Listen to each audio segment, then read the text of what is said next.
ಓಂ ನಮೋ ನಾರಾಯಣ, ಓಂ ನಮೋ ನಾರಾಯಣ. ಈಗ ಏನು ಹೇಳಕ್ಕೆ ಬಂದಿದ್ದೀನಿ ಹೆಂಗಂತಂದರೆ, ದಿಲ್ಲಿಯಲ್ಲಿ ವರಿಷ್ಠರ ಭೇಟಿಯಾಗದೆ ಕಲಾಪಕ್ಕೆ ಹಾಜರಾದ ಸಿದ್ದರಾಮಯ್ಯ. ಹೆಂಗಿದೆ ನೋಡ್ರ. ದೆಹಲಿಗೆ ಹೋದರು, ವರಿಷ್ಠರನ್ನ ಭೇಟಿ ಆಗೋಕ್ಕಾಗಲಿಲ್ಲ ಅಂದರೆ ಅವ್ರು ಟೈಮ್ ಕೊಡಲಿಲ್ಲ ಇವ್ರಿಗೆ. ಅದಕ್ಕೆ ಅವ್ರನ್ನ ಭೇಟಿಯಾಗದೆ ವಾಪಸ್ ಬಂದಿದ್ದಾರೆ. ಮತ್ತು ಇನ್ನೊಂದೇನಪ್ಪ ಅಂದರೆ, ಸಿದ್ದು ರಿಟರ್ನ್ ಆಗಿ ಬಂದು ಸಿಟ್ಟಾಗ್ಬಿಟ್ಟಿದ್ದಾರಂತೆ. ಅದೇ ಸಿಟ್ಟೇನೋ ಇದರಲ್ಲೂ ವಿಧಾನಸೌಧದಲ್ಲೂ ಅದೇ ಥರ ಮಾತಾಡ್ಕೊಂಡಿದ್ದಾರೆ. ಸಿಟ್ಟು ಸಿದ್ದರಾಮಯ್ಯನವರು ಸಿಟ್ಟಾಗ್ಬಿಟ್ರೆ ಹೆಂಗೆ? ಇದನ್ನೀಗ ಆರ್ ಅಶೋಕ್ ಅವರು ಪ್ರಶ್ನೆ ಕೇಳ್ತಾಯಿದ್ರು. ಆ ಪ್ರಶ್ನೆ ಒಳಗಡೆ ಇವರು ಆರ್ ಅಶೋಕ್ಗೆ ಉತ್ತರ ಕೊಡ್ತಾಯಿದ್ರು. ಆರ್ ಅಶೋಕ್ ಅವರು ಕೇಳಿದ್ರು ಇವ್ರಿಗೆ ಪ್ರಶ್ನೆ, ಸರ್ ನೀವೇನಾ 5 ವರ್ಷ ಮುಖ್ಯಮಂತ್ರಿ, ಏನು ನಿಮ್ಮದು ಸಮಸ್ಯೆ, ಮತ್ತು ನಮ್ಮ ಡಿ ಕೆ ಶಿವಕುಮಾರ್ಗೆ ಬಿಟ್ಕೊಡ್ತೀರಾ ಇಲ್ವಂತ ಕೇಳ್ತಾಯಿದ್ರು. ಆವಾಗ ಇವರು ಸಿದ್ದರಾಮಯ್ಯ ಅವರು ಹೇಳ್ತಾಯಿದ್ರು, ನಾನೆಲ್ಲ ಅದಕ್ಕೆ ಇದೆಲ್ಲ ಹೈಕಮೆಂಟ್ ಮಾಡೋವಂಥ ಕೆಲಸ, ಅದಕ್ಕೂ ನನಗೂ ಸಂಬಂಧ ಇಲ್ಲ ಹಂಗಂತ ಹೇಳ್ತಾಯಿದ್ರು. ಮತ್ತು ಸಂಬಂಧ ಇಲ್ಲ ಅಂತಂದರೆ ಹೆಂಗೆ? ನೀವು 5 ವರ್ಷ ನೀವೇನೇ ಮುಖ್ಯಮಂತ್ರಿ ಆಗ್ತೀರಾ, ಇಲ್ಲ ಏನಾದ್ರೂ ಒಳಗಡೆ ಮಾತುಕತೆ ಒಪ್ಪಂದ ಆಗಿತ್ತಲ್ಲ ಅದರಂತೆ ನಡ್ಕೋತೀರಾ ಏನು ಅಂತ ಎಲ್ಲ ಕೇಳಿದ್ರು. ಅದಕ್ಕೆ ಅವರು ಇಲ್ಲ ನಾವೇ 5 ವರ್ಷ ಮುಖ್ಯಮಂತ್ರಿ ಅಂತ ಹೇಳಿದ್ರು. ನಾವೇ ಅಂತ ಹೇಳಿದಕ್ಕೆ ಹಂಗಲ್ಲ ಸರ್, ನಾನೇ 5 ವರ್ಷ ಮುಖ್ಯಮಂತ್ರಿ ಅಂತ ಹೇಳಿ ಅಂತ 6 ವರ್ಷ ಕೇಳಿದ್ರು. ಅದಕ್ಕೆ ಅವರು ನಾವೇ 5 ವರ್ಷದ ಮುಖ್ಯಮಂತ್ರಿ ಅಂತ ಹೇಳಿದ್ರು. ನಮಗೆ 5 ವರ್ಷ ಕಾಲ ಆಳ್ವಿಕೆ ಮಾಡಿ ಅಂತ ನಮಗೆ ಆಶೀರ್ವಾದ ಮಾಡೋರೆ ಜನ, ಅದರಿಂದ ನಾವೇ 5 ವರ್ಷ ಮುಖ್ಯಮಂತ್ರಿ ಆಗಿರ್ತೀವಿ ಅಂತ ಕೇಳಿದ್ರು.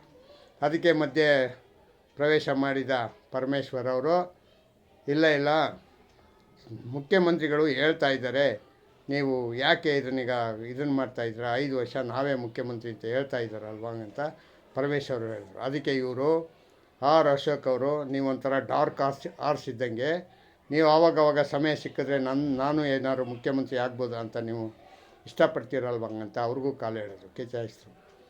ಮತ್ತು ಇನ್ನೊಂದೇನಪ್ಪ ಅಂತಂದರೆ ವಿಷಯ, ಇವರು ನಮ್ಮ ಚಳವಳಿ ನಾಯಕರಾದಂಥ ವಾಟಾಳ್ ನಾಗರಾಜ್ ಅವರು, ಸಿದ್ದರಾಮಯ್ಯನವ್ರು ಏನಾದ್ರೂ ಕಾಂಗ್ರೆಸ್ ಪಕ್ಷದಲ್ಲಿ ಮುಖ್ಯಮಂತ್ರಿಯಿಂದ ಕೆಳಗಿಳಿಸಿದರೆ ಕಾಂಗ್ರೆಸ್ ಪಕ್ಷ ಸರ್ವನಾಶ ಆಗುತ್ತೆ ಅಂತ ಭವಿಷ್ಯ ನುಡಿದಿದ್ದಾರೆ.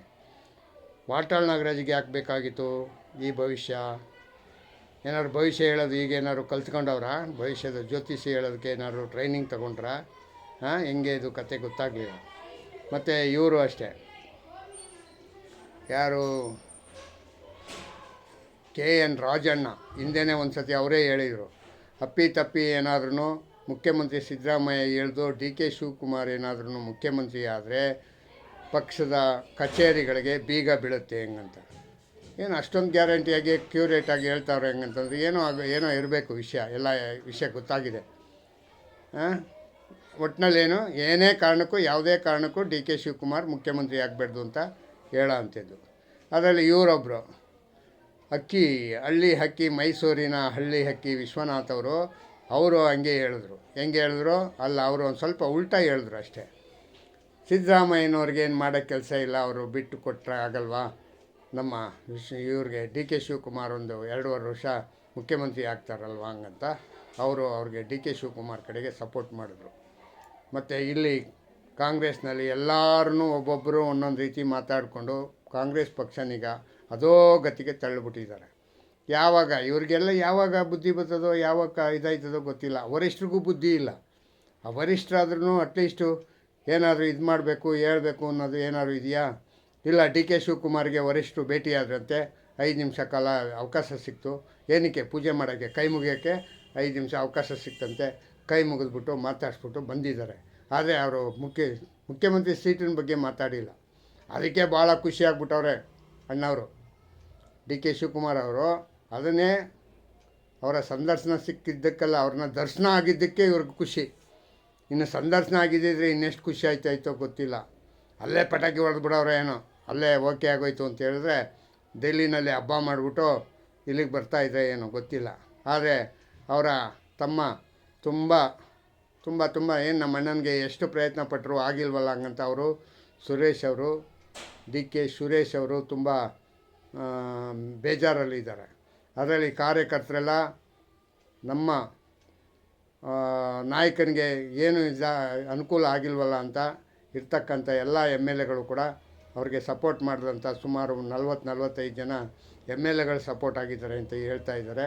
ಆ 45 ಜನ ಎಮ್ ಎಲ್ ಎಗಳು ಡಿ ಕೆ ಶಿವಕುಮಾರ್ನಿಗೆ ಹತ್ರ ಏನೂ ಮಾತಾಡದೆ ಹಂಗೆ ಇದ್ದಾರೆ. ಅದೇ ವಿಧಾನಸೌಧದಲ್ಲಿ ರಂಗನಾಥ್ ಅವರು ಮಾತಾಡುವಾಗ ಹೇಳ್ತಾರೆ, ಅಲ್ಲ ರೀ, ಮಧುಗಿರಿಗೆ 100 ಕೋಟಿ ಕೊಡ್ತೀರಾ, ನಮ್ಮ ಏರಿಯಾಕ್ಕೆ ಯಾಕೆ ಕೊಟ್ಟಿಲ್ಲ, ನಮ್ಗೆ ಅಟ್ಲೀಸ್ಟು ಒಂದು 5 ಕೋಟಿನಾರು ಕೊಡೋದು ಬೇಡವಂಗಂತ ರಂಗನಾಥ್ ಅವ್ರು ಕೇಳಿದ್ರೆ, ಅದಕ್ಕೆ ಸಿದ್ದರಾಮಯ್ಯವರು ಇಲ್ಲಪ್ಪ, ನಾನು ಆ ಥರ ಎಲ್ಲ ಏನೂ ಮಾಡಿಲ್ಲ, ನೋಡೋಣ ಅದನ್ನೀಗ ಸರಿ ಮಾಡಿ ಕೊಡ್ತೀನಿ ಹಿಂಗಂತ ಮಾತು ಕೊಡ್ತಾ ಇದ್ದಾರೆ. ನೋಡಬೇಕು ಯಾವ ರೀತಿ ಈ ತಾರತಮ್ಯ ಮಾಡೋ ಅಂಥ ಮುಖ್ಯಮಂತ್ರಿ ಬೇಕಾ ನಮ್ಮ ರಾಜ್ಯಕ್ಕೆ ಅನ್ನೋದನ್ನು ನೀವು ಜನರು ಇದನ್ನು ಮಾಡ್ಕೋಬೇಕಾಗಿದೆ. ಜೈ ಹಿಂದ್, ಜೈ ಕರ್ನಾಟಕ ಮತ್ತು ಓಂ ನಮೋ ನಾರಾಯಣ. ನಾನು ಈ ವಿಡಿಯೋನಿಗ ಎಲ್ಲರೂ ಶೇರ್ ಮಾಡಿ ದಯವಿಟ್ಟು ಮುಂದಕ್ಕೆ ಹೋಗೋಕ್ಕೆ ಅನುಕೂಲ ಮಾಡಿಕೊಡಿ. ನಾನು ಯೂಟ್ಯೂಬ್ ಮಾಡಬೇಕು ಅಂತ ತುಂಬ ಆಸೆ ಇದ್ದೀನಿ. ಇದನ್ನು ನೀವು ಯಾಕೆ ಇದು ಮಾಡ್ತಾಯಿಲ್ಲ? ಶಂಕರ್, ಆಟೋ ಶಂಕರ್, ನೀವು ಒಂಚೂರು ಯೋಚನೆ ಮಾಡಿ ಸರ್. ಮತ್ತು ಇವರು ಪ್ರಸಾದ್, ಆಟೋ ಪ್ರಸಾದ್, ನೀವು ಒಂಚೂರು ಮನ್ಸು ಮಾಡಿ ಒಂಚೂರು ಶೇರ್ ಮಾಡಿ, ನಿಮ್ಮ ಗುಂಪುಗಳಿಗೆಲ್ಲ ಒಂಚೂರು ಒಂದೊಂದಾಗಿ ವೀಡಿಯೋ ಕಳಿಸ್ಕೊಡಿ. ನಿಮ್ಮ ವಾಟ್ಸಪ್ಪಲ್ಲಿ ಏನು ಮಾಡಿ ಗೊತ್ತಾ, ಒಂದು ದಿವಸ ಒಂದು 20 ಜನಕ್ಕೆ ಕಳಿಸ್ಕೊಡಿ ಸಾಕು. ಒಂದು 5 ಜನ 6 ಜನ ನನ್ನನ್ನು ಓಕೆ ಮಾಡ್ತಾರೆ. ಏನಾದ್ರು ಮಾಡಿ ಇದನ್ನೀಗ ನಿಲ್ಸೋಣ, ಸ್ಟ್ಯಾಂಡ್ ಆಗೋಣ. ನಿಮ್ಮ ಸಹಕಾರದಿಂದ ನಾನು ಒಂಚೂರು ಬೆಳೆಯೋಕ್ಕೆ ಅನುಕೂಲ ಆಗುತ್ತೆ ಅಂತ ಹೇಳ್ತಾ, ಜೈ ಹಿಂದ್, ಜೈ ಕರ್ನಾಟಕ ಮತ್ತು ಓಂ ನಮೋ ನಾರಾಯಣ, ಓಂ ನಮೋ ನಾರಾಯಣ.